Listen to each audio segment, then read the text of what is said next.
Buenas noches con todos, un gusto saludarles a través de este medio. Mi nombre es Maribel Chamba Toroya y soy estudiante de la carrera de Derecho de la Universidad Técnico Particular de Loja. Les doy la bienvenida a este proyecto de vinculación, este proyecto que es de formación académica y cuyo tema es la violencia digital de género, cuyo tema nace, ¿no?, del estudio, del análisis, de la garantía de los derechos digitales de los jóvenes en la sociedad de la información. ¿Cuáles son los objetivos para esta exposición?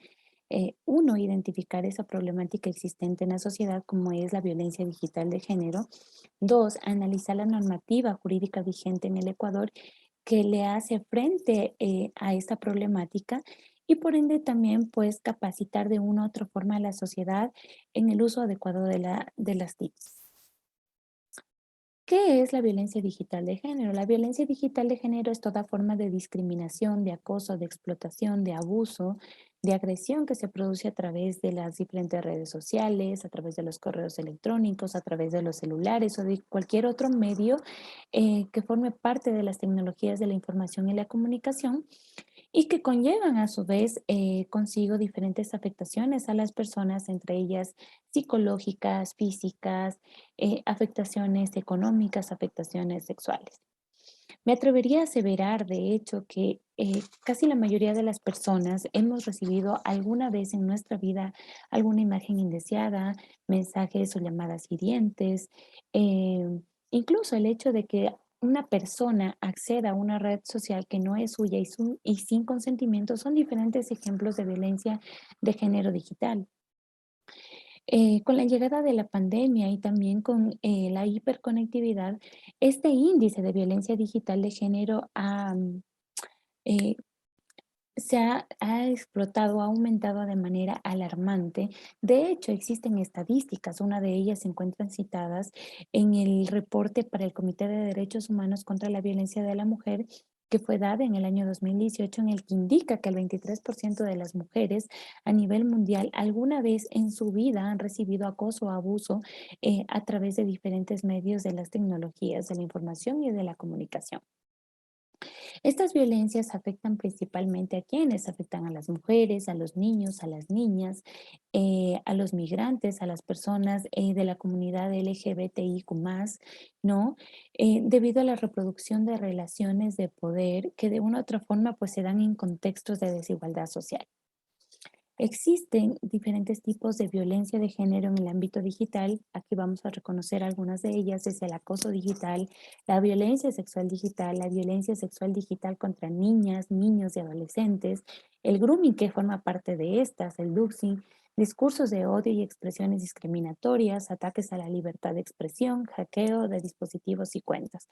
El acoso digital consiste en el hostigamiento, en el acoso, en las amenazas, ¿no? Esto por carácter de género. La violencia sexual digital es el hostigamiento, la amenaza, las agresiones, pero de carácter sexual. La violencia sexual digital contra niñas, niños y adolescentes tenemos ejemplos específicos como son la pornografía infantil, el grooming, que es el hecho de la actividad deliberada de las personas adultas, esto con carácter sexual hacia niños, niños y adolescentes.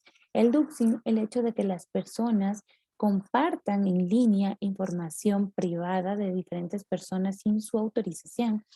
Discursos de odio y expresiones discriminatorias que hoy en día son muy reconocidas, ataques a la libertad de expresión y hackeo de dispositivos y o cuentas. A partir de esta problemática que, bueno, ya conocemos el concepto, conocemos ya los diferentes tipos y de hecho los podemos reconocer en nuestra vida actual, es importante que nosotros podamos reconocer y analizar este marco jurídico ecuatoriano que le hace frente a esta problemática, que es la violencia digital de género. Nosotros vamos a hablar de, o vamos a mencionar algunas referencias legales existentes y vamos a contrarrestar o vamos a exponer las diferentes opiniones de algunos autores, como son las referencias doctrinarias, y finalmente vamos a dar una opinión personal respecto a las mismas. En cuanto a las referencias legales, nosotros, bueno, en mi caso voy a hacer hincapié a nuestra norma suprema en el marco jurídico ecuatoriano, como es la Constitución de la República del Ecuador, en el que menciona el artículo 66 y se reconoce y garantiza a las personas la integridad física, psíquica, moral y sexual, así una vida libre de violencia en el ámbito tanto público como privado, esto de manera especial para para las mujeres, niños, niñas, adolescentes, personas con discapacidad, adultos mayores, cualquier otra persona que se encuentre en una situación de desventaja o de vulnerabilidad. Así también se van a tomar medidas contra la violencia, contra la esclavitud y la explotación sexual. Otra referencia, esto ya es de carácter penal, que es la Ley para Prevenir y Erradicar la Violencia contra las Mujeres, en su artículo 10, ya reconoce un tipo de violencia, ¿no? Que se produce a partir de esta violencia digital de género, y es la violencia psicológica. Esta violencia psicológica forma parte como de cualquier acción, omisión o patrón de conducta, ¿no? Dirigido a causar un daño emocional, a disminuir la autoestima, afectar la honra, a provocar descrédito, a menospreciar la dignidad personal, que va a afectar sin duda alguna en la calidad de vida de la persona, ¿no? En su ámbito personal, en su ámbito laboral, en su ámbito académico. Tenemos la ley para prevenir y erradicar la violencia contra las mujeres. En su artículo 12 ya menciona el ámbito en donde se va a desarrollar este tipo de violencia y hacemos hincapié al número 7, que es el ámbito ya mediático y cibernético. Yo les he colocado aquí una imagen en la que indica, ¿no? Cómo las personas son contactadas a través de diferentes medios de las tecnologías, en este caso las redes sociales o servicios de mensajería instantánea, que son las más afectadas por la violencia cibernética. El Código Orgánico Integral Penal, como su nombre mismo lo dice, esto ya viene penalizado, viene sancionado. Vamos a hacer referencia al artículo 157 y al artículo 178. El artículo 157 del COI hace referencia a la violencia psicológica contra la mujer o miembros del núcleo familiar, y esto va a tener una sanción o una penalización de diferentes rangos. Si el daño es leve, puede ir de 30 a 60 días, pero si este daño ya es moderado, puede ir de 6 meses hasta un año, y si es un daño grave psicológico causado en la persona, va de 1 hasta 3 años de prisión. En el artículo 178 hace referencia a la violación a la intimidad, es decir, el hecho de que una persona divulgue información íntima, videos, fotografías, en fin, sin autorización de esta persona. La penalización va de 1 a 3 años de prisión. A partir de estas referencias legales, nosotros vamos a contrarrestar o vamos a aportar con diferentes referencias doctrinarias en las que han compartido diferentes autores en varias obras.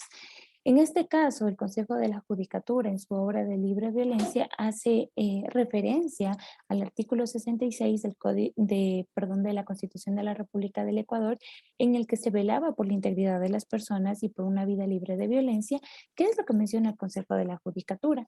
Que el Estado debe adoptar medidas necesarias para prevenir, para eliminar y sancionar toda forma de violencia especialmente ejercida contra las mujeres, niños, niñas y adolescentes, así tal cual el Plan Nacional del Buen Vivir en su numeral o objetivo número 6, en el que indica que es indispensable consolidar la transformación de la justicia y fortalecer la seguridad integral en el escrito respecto a los derechos humanos. En este marco, la transformación de la justicia se puede lograr siempre y cuando se combate y se sancione la impunidad y se tomen medidas para prevenir y erradicar la violencia de género en todas sus formas. Por otro lado, Guillén Stefani, en su obra de Violencia Digital de Género, en sus repercusiones en la subjetividad y agencias de profesionales de Quito, hace referencia ya al medio en donde se desarrolla este tipo de violencia, que habíamos hablado y decíamos que era el mediático y cibernético, ¿no? En este inciso incluye ya elementos que configuran la ciberviolencia de género y por tanto podría considerarse como el primer paso al reconocimiento de las agresiones digitales. También producen efectos nocivos en la salud y en la estabilidad social de las mujeres víctimas de violencia. Pero el hecho de que este contenido dentro de la clasificación le otorgue un aspecto de ambigüedad porque no integra criterios para su verificación como las evidencias necesarias para solicitar medidas de protección, tales como la boleta de auxilio y alejamiento. Esto no ocurriría si la ciberviolencia de género estuviera prescrita de forma independiente a la violencia psicológica. Esta parte es algo muy importante, pues ellos ya solicitan de una u otra forma, pues, a reformar y que se cite textualmente ya esta categoría, se podría decir así, como este tipo de violencia digital, más no que se incluya esto dentro del tipo de violencia psicológica. Asimismo, esta misma autora, Stephanie Guillén, en la obra de Violencia Digital de Género y sus repercusiones en la subjetividad y agencia de profesiones de Quito, habla sobre la importancia de señalar este medio, que es la ley que supera la concepción clásica de la violencia dentro de los espacios domésticos y privados, y ahora ya se concibe una dimensión más híbrida, que es la que también se desarrolla la violencia. La precisión adecuada es que literalmente consta el término de redes sociales. Si bien en el anterior descrito ya se conocía que a través de los mensajes electrónicos se infringe daño, ahora en este artículo ya se concibe que las redes sociales también son escenarios violentos para las mujeres y que por tanto el Estado requiere tomar medidas de atención y de seguridad en estos diferentes medios de información y comunicación. Esta misma autora también hace referencia a los diferentes tipos, a los diferentes artículos del COIP, que es el Código Orgánico Integral Penal. Habíamos hablado sobre el artículo 157, que era el tipo de violencia psicológica que se puede causar contra la mujer o miembros del núcleo familiar, y decíamos que la penalidad puede ir, ¿no? Entre 30 días hasta 3 años de prisión, y también hace referencia a este artículo 178, ¿no? Que es sobre la divulgación de información o violación a la intimidad, que puede ir entre 1 hasta 3 años de prisión. ¿Qué nos dice Stefan? Que sin embargo, al no existir una descripción específica del tipo penal, la ciberviolencia de género, las víctimas requieren dar a conocer el acto, debe subsumir la conducta en el tipo penal de violación a la intimidad previsto en el artículo 178. No, por otro lado, también se puede denunciar como un delito de violencia psicológica contra la mujer o miembros del núcleo familiar según el artículo 157 del COIP. Esto es algo muy importante, pues nos está mencionando que en la actualidad no existe una normativa vigente en la que se mencione la violencia digital de género como tal, por lo cual es necesario, en el caso que suceda, acudir al Código Orgánico Integral Penal, y es por eso que este cumple un papel muy importante al momento de hacerle frente a esta problemática social. Tenemos la opinión de María de los Ángeles Cuesta Albán en su obra Ley de la Violencia Digital y la Protección Integral de la Mujer Ecuatoriana, ¿no? Ella hace referencia a, a esta, de una otra forma, distorsión que existe a un artículo o norma original, que es sobre la expresión, las expresiones, y en donde no permite justamente, no permite justamente o se distorsiona el sentido original de la norma, que implica grandes vulneraciones a las libertades de expresión, a los derechos en el espacio digital, y es así que menciona que la red de periodistas libres del Ecuador rechazó enérgicamente la ley aprobada, pues indican que constituye una violación a la libertad de expresión y el ejercicio de garantías del periodismo, de investigación y otras libertades. Y aquí la importancia nuevamente de volver a mencionar específicamente este tipo de acciones. Es decir, si vamos a hablar del medio digital, ¿qué es lo que se puede y qué es lo que no se puede hacer en este medio, ¿no? ¿Qué es lo que se puede y qué es lo que no se puede publicar? ¿Qué es lo que se puede y qué es lo que no se puede hacer? Sin caer justamente en distorsionar este sentido digital de la norma, que es el hecho de vulnerar ya las libertades de expresión. Finalmente, nosotros podemos decir, ¿no? Eh, que en la actualidad, en nuestro país es necesario que se modifiquen o que el Estado tome diferentes respuestas, tanto integrales como efectivas, ¿no? Sobre esta problemática existente, que es la violencia digital de género, que además de ser una violación a los derechos humanos, en la actualidad se presenta supernaturalizada en la sociedad y se presenta de diferentes formas, ya lo habíamos dicho, físico, psicológico, económico, sexual, ¿no? Entonces, es importante también que esta normativa ecuatoriana considere ya la violencia digital de género específicamente, ya no dependa podríamos decir en este caso, del Código Orgánico Integral Penal, ¿no? Que como ya lo mencioné anteriormente, cumple un papel muy importante al momento de afrontar ya lo que es esta problemática social. El Estado también debe incluir reformas en sus cuerpos legales en donde mencione a esta violencia digital de género como parte o que cuente con una tipificación en donde esta tipificación debe estar basada, ¿no? En una investigación, pero también en una sanción. Si bien es cierto, el Estado en la Constitución del Ecuador, en los diferentes tratados internacionales de derechos humanos, incluso diferentes leyes o protocolos, buscan prevenir o buscan erradicar la violencia, hasta el momento no han logrado hacerlo en su totalidad.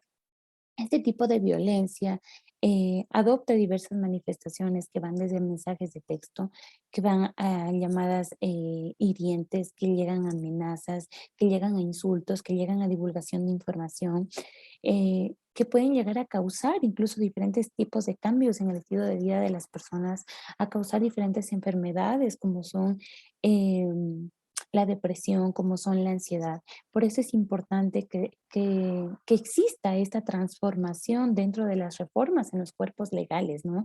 Que exista esta transformación en la que se incluya netamente a la violencia digital de género. Además, es importante también que se implementen sanciones a todas las disposiciones legales que se refieran al uso de las TICs, es decir, al uso inadecuado de las TICs, al uso inadecuado del Internet y de la seguridad, de tal forma que la regulación de estos espacios públicos, privados, públicos virtuales, puedan reforzar la inviolabilidad a la privacidad, busquen medidas para proteger datos e información personal. Adicional a ello, identificar violencias digitales que sufren las personas y tipificarlas con leyes mucho más severas propias para este delito en el que no estén necesitando del COIP y que vayas desde 30 días hasta 3 años. En los que habíamos mencionado que era contra violencia contra la mujer o contra el hecho de divulgar información, ¿no? Que se encuentren leyes específicamente para este tipo de delito. ¿Cuáles son las conclusiones a las que hemos llegado? La violencia de género digital se desarrolla en el Ecuador, está dirigida específicamente o especialmente a las mujeres, a la población LGBTIQ+, a migrantes, ya sea por hostigamiento, agresión, amenazas, difamaciones, inclusive extorsiones de carácter sexual. El aumento generalizado del uso del Internet y dispositivos electrónicos implica que la población esté conectada a través de alguna red social o servicio de mensajería instantánea, sean las más afectadas por violencia digital. A pesar de que existen garantías jurídicas a nivel nacional para erradicar la violencia, estas aún son deficientes en el ámbito digital, especialmente en el sistema de protección y en el acceso a la justicia de las mujeres, la población LGBTIQ+, inmigrantes. El tratamiento de las noticias en los medios de comunicación monitoreados con relación a la violencia digital carece de un análisis técnico y enfoque de género que busque profundizar, investigar y difundir adecuadamente esta realidad. Muchas gracias por haberme acompañado en esta primera capacitación. Espero tenerlos más adelante escuchando ya lo que consiste en sí el estudio general de lo que es la violencia digital de género. Una feliz noche.